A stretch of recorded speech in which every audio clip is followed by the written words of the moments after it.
ओम शांति। ओम शांति।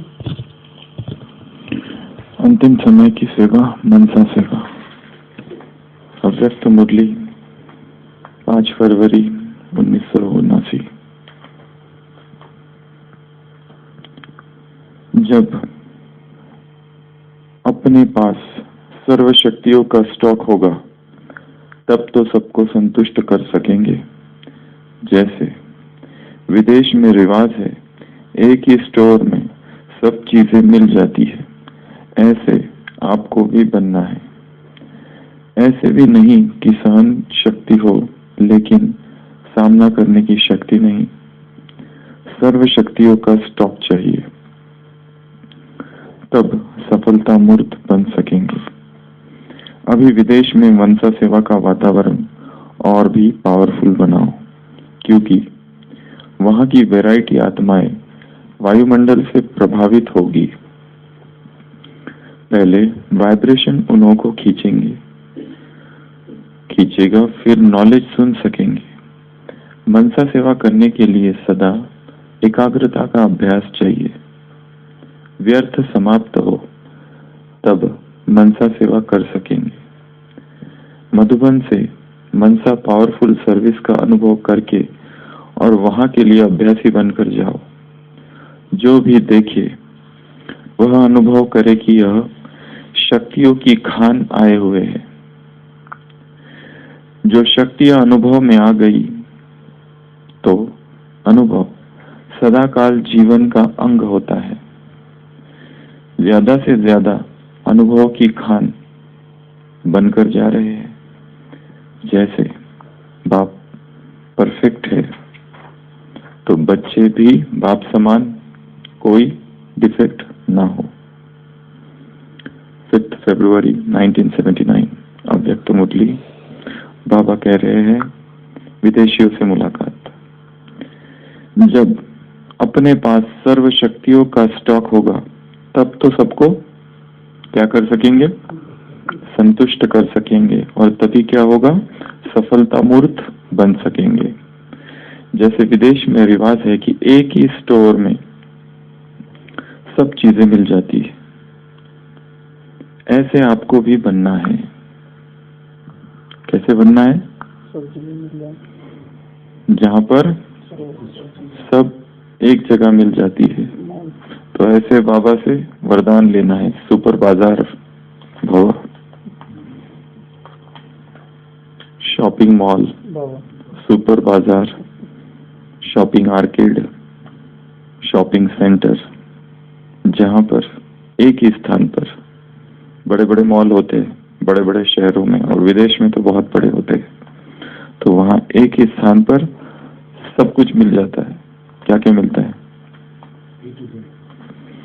वहां एक बार चले गए तो कहीं और जाने की आवश्यकता नहीं होती। कनेक्टेड वेज होते हैं। एक डिपार्टमेंट दूसरे डिपार्टमेंट को कनेक्ट करता है। खाना भी होता है तो म्यूजिक सिस्टम भी होता है, तो फर्नीचर भी होता है, तो फूड भी होता है, तो वेजिटेबल्स भी होते हैं, तो ड्राई फ्रूट्स भी होते हैं। और क्या होता है? शॉपिंग मॉल, बड़े बड़े मॉल में हाँ कपड़े भी होते हैं, फर्नीचर भी होते हैं, जेवरात भी होते हैं, म्यूजिक सिस्टम, इलेक्ट्रॉनिक का अपना एक सेक्शन होता है, बुक्स भी होती है, तो क्रॉसवर्ड, थिएटर भी होता है। अच्छा, फैमिली स्टॉक, सब एक बार। बच्चों का अपना एक अलग सेक्शन होता है। हाँ, बच्चों के खिलौने भी वहां होते हैं। एक शॉपिंग सेंटर, एक शॉपिंग मॉल, एक shopping arcade, shopping emporium, super बाजार, सुपर मार्केट, अलग अलग नाम है। तो रोज सुबह बाबा से कौन सा वरदान लेना है?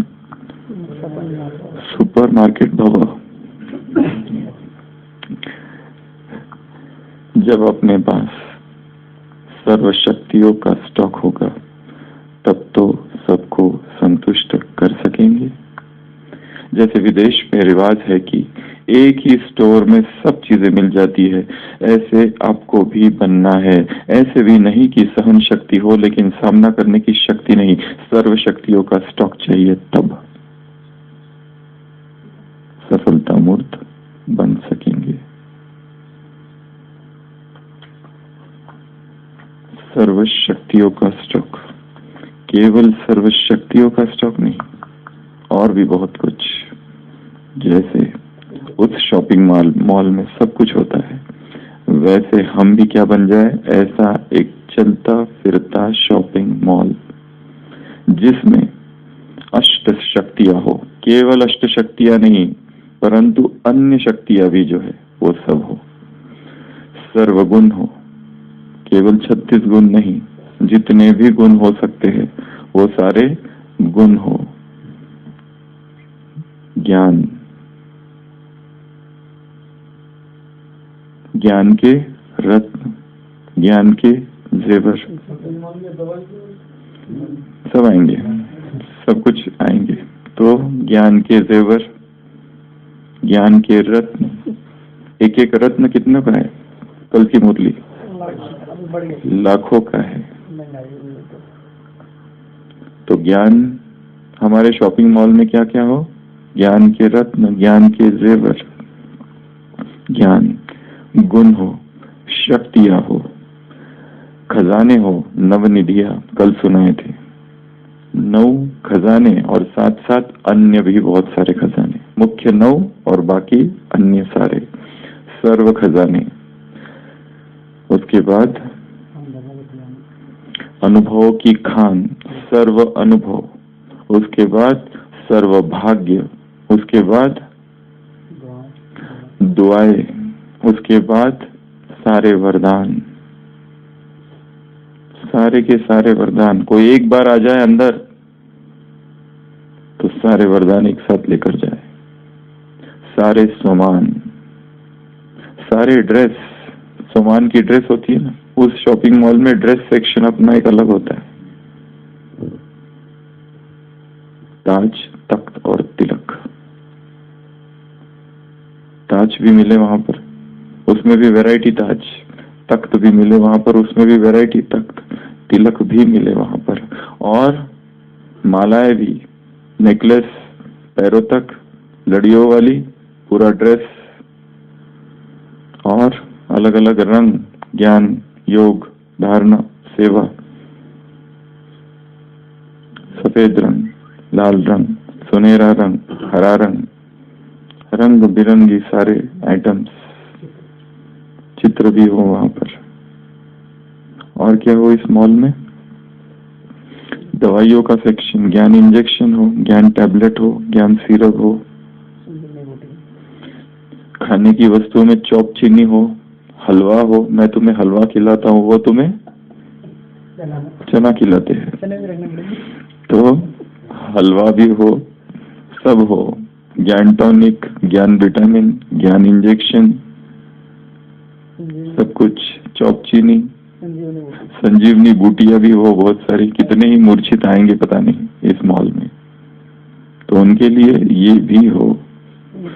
16 कलाएं भी हो तो 16 श्रृंगार भी हो। क्या हो? 16 कलाएं भी वहां पर मिले तो 16 श्रृंगार भी वहां पर आत्माओं को मिले, अनुभव भी वहां पर मिले। और क्या मिले? किताबें, चलती फिरती हम किताब हो। कौन सी किताब? चलता फिरता म्यूजियम। चलते फिरता म्यूजियम जिसमें चित्र लगे हुए हो एक।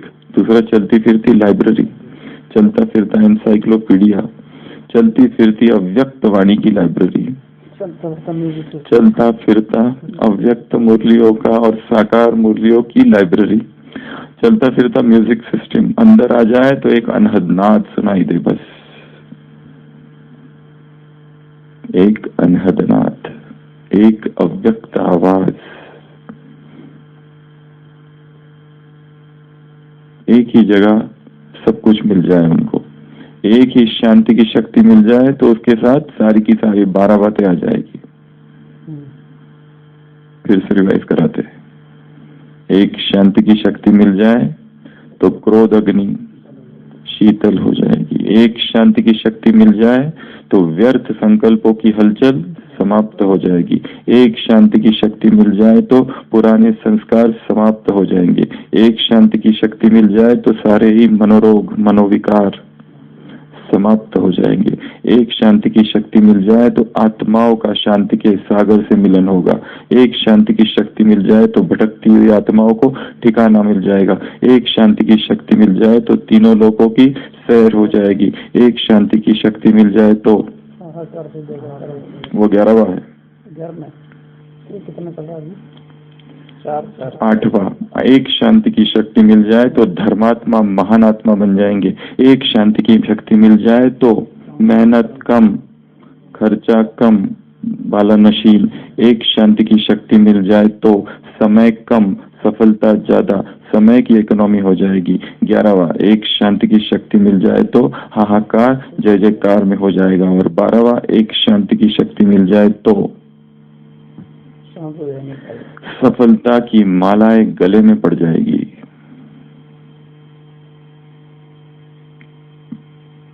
एक शांति की शक्ति मिल जाए तो एकांतवासी बन जाएंगे।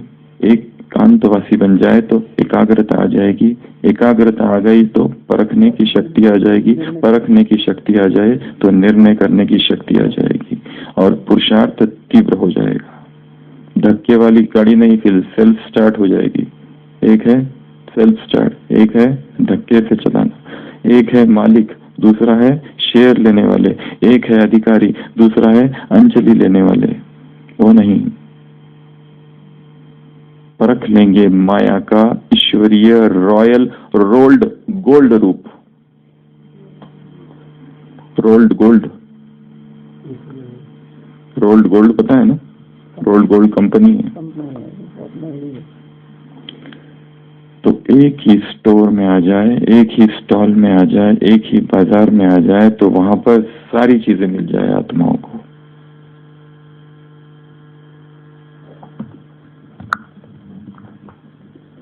सर्व शक्तियों का स्टॉक चाहिए, तब सफलता मूर्त बन सकेंगे। अभी विदेश में मनसा सेवा का वातावरण और भी पावरफुल बनाओ। विदेश में मनसा सेवा का वातावरण और भी पावरफुल बनाओ, क्योंकि वहां की वैरायटी आत्माएं वायुमंडल से प्रभावित होगी। पहले वाइब्रेशंस उन्हों को खींचेंगे, फिर नॉलेज सुन सकेंगे। ये सेवा करनी है। नॉलेज तो सुनाना बात की बात है, पहले ही वाइब्रेशन से भूमि तैयार करनी है। ये सेवा करनी है। जो बहुत अच्छी सेवा करते हैं वो क्या? बाप उनको याद करते हैं। जो बहुतों का कल्याण करते हैं उन्हें बाप को वो बहुत प्यारे लगते हैं।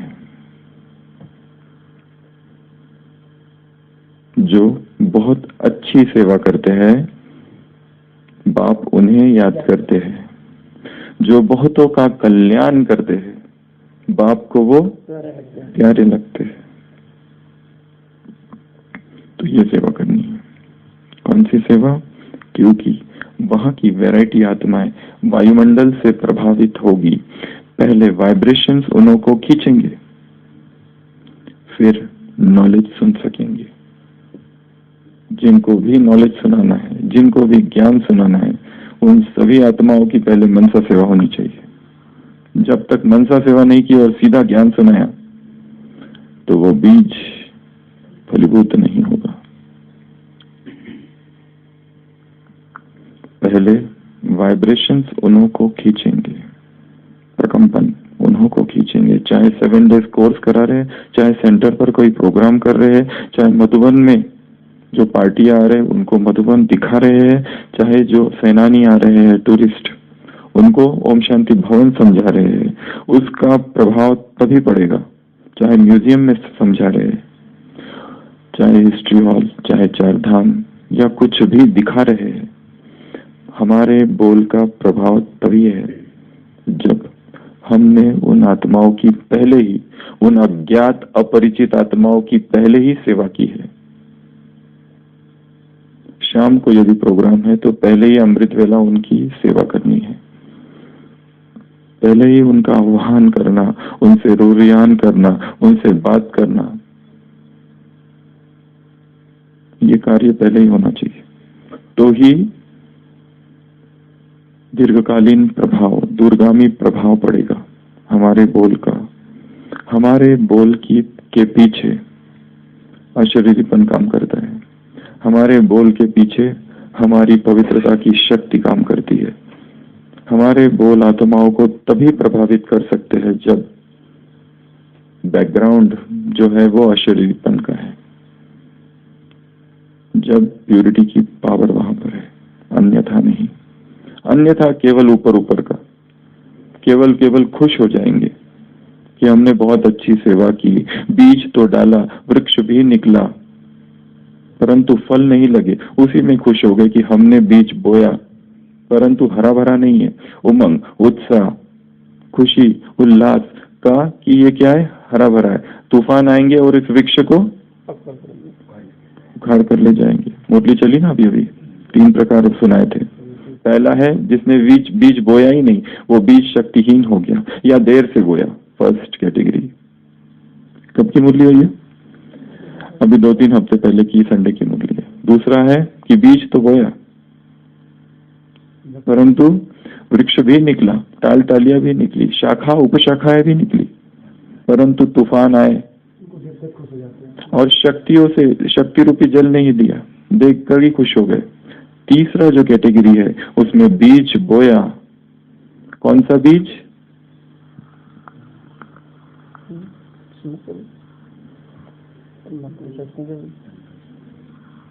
कौन सा बीज? उस मुरली में क्या था? एक है बीज बोना, जमीन कौन सी थी? विशेषताओं का बीज। विशेषताओं का बीज भी है, विशेषताओं का वरदान भी है, विशेषताओं का जन्म सिद्ध अधिकार भी है।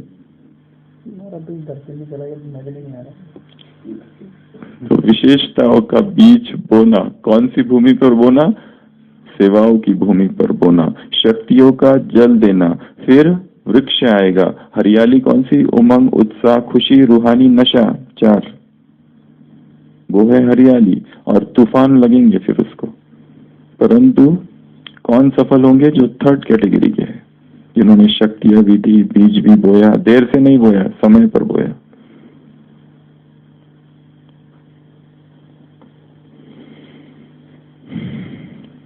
पहले वाइब्रेशंस उन्हों को खींचेंगे, फिर नॉलेज सुन सकेंगे। तो जिनकी भी सेवा करनी है, जिनको भी ज्ञान सुनाना है, जो भी डिपार्टमेंट में आने वाले हैं आज, उनकी पहले ही सेवा करनी है। जो भी भोजन बना रहे हैं, जिनके लिए भोजन बना रहे हैं, उनकी भी पहले ही सेवा करनी है कि हम जो भोजन बनाए वो आत्मा भोजन खा लेगी और बस घायल हो जाएगी। हमको याद है, अभी कल परसों हमको एक फोन आया था। हम एक सेंटर पर कुछ दिन रुके थे, तो हॉस्पिटल में आए थे वहां पर। तो वहां पर सेंटर से हमें भोजन आया था कुछ दिन के लिए, बहुत समय पहले की बात है, 10 साल 12 साल। तो वहां पर एक भाई को हमने हमारे टिफिन से भोजन खिलाया था। एक डॉक्टर को हमारे टिफिन से भोजन खिलाया था, बस एक ही बार खिलाया, और उसको कहा था ये बहुत शुद्ध भोजन है, ये हमारे आश्रम से आया हुआ है, आप भी इसे खाओ। तो उसने वो भोजन खाया था। तो बहन जी ने बताया अभी 10-12 साल के बाद कल वो भाई सेंटर पर आया था जिसने आपके टिफिन से भोजन खाया था। तो इतने साल उसको पर याद था, और उसने याद किया हमको नाम सहित कि वो जो डॉक्टर आए थे, उन्होंने जो टिफिन था उसका मैंने भोजन खाया था, और उन्होंने भोजन के बारे में ये बातें कही थी, और हमको अब तक वो बातें याद है। तो बीच में तो पता नहीं कहाँ गुम हो गया वो, तो अभी उसे याद आया और वो कोर्स कराने वहां पहुंच गया था। हमको बांट देना पड़ेगा। तो मनसा सेवा करने के लिए सदा एकाग्रता का अभ्यास चाहिए। व्यर्थ समाप्त हो तब मनसा सेवा करेंगे। दो चीजें चाहिए, एकाग्रता का अभ्यास और व्यर्थ समाप्त। मधुबन में मनसा पावरफुल सर्विस का अनुभव करके और वहां के लिए अभ्यासी बनकर जाओ। जो भी देखे वह अनुभव करे कि यह शक्तियों की खान आए हुए है। जो शक्ति अनुभव में आ गई तो अनुभव सदाकाल जीवन का अंग होता है। ज्यादा से ज्यादा अनुभव की खान बनकर जा रहे हैं। जैसे बाप परफेक्ट है तो बच्चे भी बाप समान, कोई डिफेक्ट नहीं। ऐसा ही महावाक्य बाइबल में है। Matthew chapter 5 verse number 48, be ye perfect even as your father that art in heaven is perfect। जैसे बाप परफेक्ट है तो बच्चे भी बाप समान, कोई डिफेक्ट नहीं। Be ye perfect, Jesus Christ अपने शिष्यों से कह रहा है, be ye perfect even as your father, संपूर्ण बनो, परफेक्ट बनो, जैसे तुम्हारा बाप that art in heaven is perfect, जैसा तुम्हारा ईश्वरीय स्वर्गीय पिता परफेक्ट है, संपूर्ण है, वैसे तुम भी परफेक्ट बनो। तो मनसा सेवा के लिए किस शक्ति की आवश्यकता है? एकाग्रता की शक्ति का अभ्यास बढ़ाओ। कौन सी शक्ति? एकाग्रता की शक्ति। The power of the minds, the powers of the mind are like the rays of the sun. The more concentrated they are, the more they illumine। Swami Vivekananda ने कहा है कि मस्तिष्क की शक्तियां जो है, मन की शक्ति है, सूर्य की किरणों की तरह है। जितनी ही वो एकाग्र होती है, केंद्रीभूत होती है, उतनी ही उनमें चमक आ जाती। The more illuminated they become. Swami Vivekananda जब शिकागो में थे और उनका प्रवचन श्रृंखला चल रही थी, वहां पर एक सुबह एक नदी के तट पर वो घूम रहे थे तो देखा कि बहुत सारे बच्चे, ये उन्हीं का सुनाया हुआ अनुभव है, बहुत सारे बच्चे एयर गन को क्या कहते हैं हिंदी में? हवाई बंदूक लेकर नदी पर बहुत सारे अंडे के छिलके डाले हुए थे, उनको शूट करने की कोशिश कर रहे थे, पर उनमें से कोई भी सफल नहीं हो रहा था। एयर गन से, हवाई बंदूक से शूट कर रहे थे अंडे के छिलकों को, और वो बहुत समय तक उनको देख रहे थे, उन बच्चों को, पर किसी को भी सफलता प्राप्त नहीं हो रही थी क्योंकि लहरें भी थी थोड़ी थोड़ी। तो उन बच्चों ने उनसे कहा कि Swami would you like to try, क्या आप ट्राई करेंगे? तो उन्होंने कहा ठीक है। और उन्होंने अपने अनुभव में लिखा है, अपने किसी दूसरे प्रवचन में ये अनुभव सुनाया है कि उन्होंने 12 अंडों के उन छिलकों को मारा, तीर लगाया, और तीर नहीं, बंदूक चलाई, और बराबर 12 के 12 जो है निशाने पर लगे। तो उन बच्चों को आश्चर्य हुआ। उन्होंने कहा आप तो बहुत अच्छे शूटर हो, शायद आपने इसका बहुत अभ्यास किया होगा। उसने कहा अभ्यास? काहे का अभ्यास और काहे की शूटिंग? मैं तो पहली बार ही बंदूक को पकड़ रहा हूँ, हमारे भारत में तो ऐसी बंदूक ही नहीं है। तो वो कहता है आपने ये कैसे किया? Power of concentration. वो कहते हैं कि मैंने अपने मन को इस तरह तैयार किया है बचपन से कि भले मैं पहली बार ये बंदूक अपने हाथ में ली है, परंतु मैंने एक अपने मन को ऐसा अभ्यास दिया है कि जो भी चीज करूं, अपने मन को ऐसा कंसंट्रेट, ऐसा केंद्रीभूत कर देता हूं उस चीज पर कि समय आता है कि उस एक संकल्प के अतिरिक्त मेरे मन में फिर और कोई भी संकल्प नहीं रहता। इसके लिए मैंने एक ऐसा भी नहीं मैंने कभी अभ्यास किया, एक एक करके 12 के 12 अंडे के छिलकों को शूट करके मारा। The power of concentration. Paulo Coelho ने अपने संस्मरण में एक कहानी लिखी है।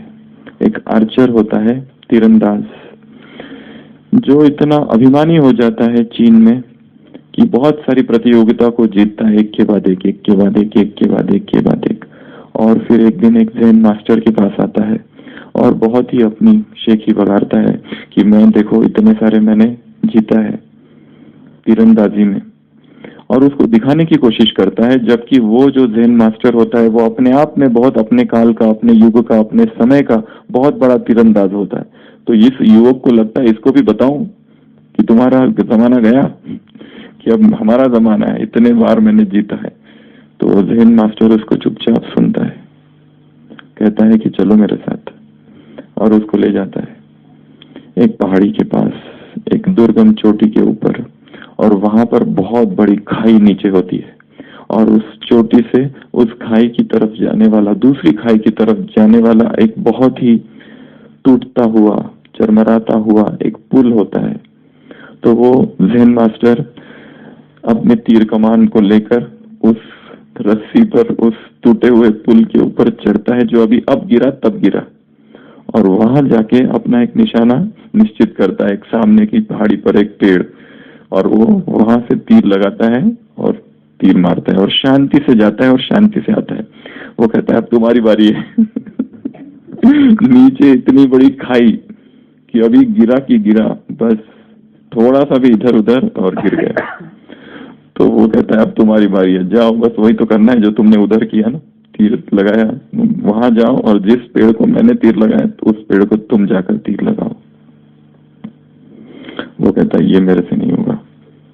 और ज़ेन मास्टर उससे कहता है you have learned to train your hands, but you have yet not learn to train your mind, to sharpen your mind. अपने मन को एकाग्र करने की शिक्षा अभी तक तुमने नहीं सीखी है। उस खाई के बीच में जाकर तीर लगाना, उसके लिए हाथों से ज्यादा मन की एकाग्रता की आवश्यकता है। वो पाठ अभी तक तुमने नहीं सीखा है। मन की शक्ति तभी हमारे अंदर, उसका आविर्भाव तभी होता है जब हमारा मन एकाग्र होने को सोचे, कि आपका अभ्यास करे, इतना एकाग्र कि उसमें एक ही संकल्प रह जाए, बस सारे संकल्प विलीन हो जाए। ऐसी अवस्था में ही हम विश्व को प्रकाश दे सकते हैं। एक गुरु और एक शिष्य एक गांव में प्रवेश करते हैं, और क्योंकि पैसे तो उनके पास है नहीं, एक गुरु नहीं, एक योगी और उसका एक शिष्य, पैसे उनके पास है नहीं। शिष्य कहते हैं आज की रात तो इस शहर में किसी बगीचे में गुजारेंगे, किसी पार्क में, और पानी पी लेंगे और उसके बस उस पर ही चलेंगे। वो योगी कहता है नहीं, आज हम एक 5 स्टार होटल में जाएंगे और बहुत बढ़िया खाना खाएंगे। तो गुरु शिष्य कहता है ये कैसे हो सकता है, हमारे पास तो फटे हाल, कहाँ से हमको कोई खिलाएगा पुलाएगा। वो कहता है होगा, चलो बैठते हैं, और वो गुरु योगी ध्यान में बैठ जाता है। इतना ध्यान में बैठता है कि संपूर्ण धीरे धीरे मन को इतना एकाग्र करता है, इतना एकाग्र करता है। आधा घंटा तक ध्यान करने के बाद वो योगी उठता है और कहता है अब चलो, और चल पड़ते हैं उस शहर में, उस भीड़ भाड़ में। पहली बार ही वो लोग शहर में आए हैं, और इस गली में कभी उस गली में, कभी इस गलियारे में कभी उस गलियारे में ढूंढते ढूंढते वो एक होटल के पास आ जाते हैं। वो योगी कहता है रुको, यही है। उस होटल के अंदर दोनों प्रवेश करते हैं। होटल का मैनेजर उधर से आता है और कहता है कि आप कब आए, मुझे आप ही का इंतजार था। अभी अभी थोड़ी देर पहले जैसे मुझे लगा कि कोई हिमालय से बहुत बड़ा योगी आने वाला है, तो कृपया क्या आप ये निवेदन है, एक रात के लिए हमारे इस होटल में रुकेंगे। योगी कहता है क्यों नहीं। बिल्कुल। और वो दोनों को एक बहुत अच्छा कमरा मिलता है और दोनों अंदर रुकते, भोजन आता है, भोजन खाता है। शिष्य आश्चर्य होता है, कहता ये हुआ कैसे। योगी उससे कहता है तुमने देखा था मैं योग में बैठ गया था। शिष्य कहता है तुमने किया क्या था। मैंने अपने मन को एकाग्र कर दिया था, एक विजन क्रिएट किया था। सारे संकल्प विलीन हो गए थे, एक ही संकल्प रह गया था। उस एक संकल्प था, एक पिक्चर क्रिएट किया, विजुअलाइज किया, सारी ही मेंटल इमोशनल एनर्जी उसमें प्रोजेक्ट की, उसमें भर दी, और उसको देखा होते हुए, साकार होते हुए, पिक्चराइज किया, और इतनी एकाग्रता से किया कि वो साकार हो गया। शिष्य और एक गुरु एक जंगल से गुजरते थे, और जैसे ही वो जा रहे थे एक शेर की दहाड़ वो लोग सुनते हैं। इतनी जोर से आवाज आती है कि शिष्य एकदम घबरा जाता है। वो कहता है अब क्या करूं और क्या नहीं करूं, ये शेर तो बस आया कि आया। पीछे देखता है तो बहुत बड़ा शेर भाग कर आते हुए है, परंतु वो गुरु उसको कहता है, गुरु से पूछता है अब क्या किया जा सकता है, क्योंकि गुरु साथ में अकेले भाग भी नहीं सकते। गुरु कहते 3 ही विकल्प है, एक तो दुम दबा के भागो, परंतु भागोगे तो शेर भी भागेगा और उसकी रफ्तार और हमारी रफ्तार में अंतर बहुत है। दूसरा है चुपचाप, पैरालाइज्ड विद फियर, चुपचाप बैठ जाओ, जो होगा वो हम नहीं वही करेगा जो करना है, शेर। तीसरा कहता है कि एकाग्र हो जाओ, मन को शांत कर दो। पर अब समय कहाँ है, शेर तो बस आया कि आया, और तब तक गुरु एकाग्र हो जाता है। इतना एकाग्र होता है कि वो ध्यान में बैठ जाता है। 10 मिनट तक ध्यान में बैठता हुआ शेर आता है तेजी से और एकदम शांत होकर बैठ जाता है। थोड़ी देर के बाद चला जाता है। शिष्य गुरु से पूछता है ये क्या हुआ? वो कहता है मैंने अपने मन को इतना शांत कर दिया, और इस कॉस्मोस में, इस यूनिवर्स में, इस ब्रह्मांड में जो शांति की शक्ति है, अपने मन को उस शांति के तल पर उठाकर ले गया। तो मेरे मन की शक्ति और समष्टि, ये जो समष्टि है, संसार समस्त समष्टि, ये और ये शक्ति को, घटाकाश और चिदाकाश, ये मन और वो चिदाकाश को एक कर दिया, और वो जो यूनिवर्सल पीस के साथ मैंने अपने आप को एक कर दिया। और फिर जो उस शेर की चेतना है और मेरी चेतना है और संसार की चेतना है, ये तीनों ही चेतनाएं एक हो गई। तो मेरी शांति इस ब्रह्मांड में प्रवाहित हुई, ब्रह्मांड की शांति उस शेर में प्रवाहित हुई, हम तीनों की शांति जैसे एक हुई। मेरी चेतना शेर की चेतना एक हो गई, हमारी शांति उसकी शांति एक हो गई, और उस शेर को लगा कि यहाँ अब मेरे लिए कोई खतरा नहीं है। उसने उस शांति को पकड़ा और वो भी शांत हो गया और चला गया। एकाग्रता की शक्ति से अपने मन को एकाग्र करो, और उसके बाद ही विश्व को प्रकाश दी जा सकती है। तो विश्व को प्रकाश देने के लिए 2 चीजें चाहिए, एकाग्रता की शक्ति और व्यर्थ से मुक्त। सफलता के लिए क्या चाहिए? सर्वशक्तियों का स्टॉक, और उससे ही क्या होगा? संतुष्ट होंगे। तो स्वयं को सर्वशक्तियों से भरना है, सर्वशक्तियों का स्टॉक अपने अंदर भरना है, तो ही विश्व को संतुष्ट कर सकेंगे, सफलता हो सकेगी, विश्व को प्रकाश दे सकेंगे, वाइब्रेशन दे सकेंगे, और तभी सफलता होगी। Be ye perfect even as your father that art in heaven is perfect. ओम शांति।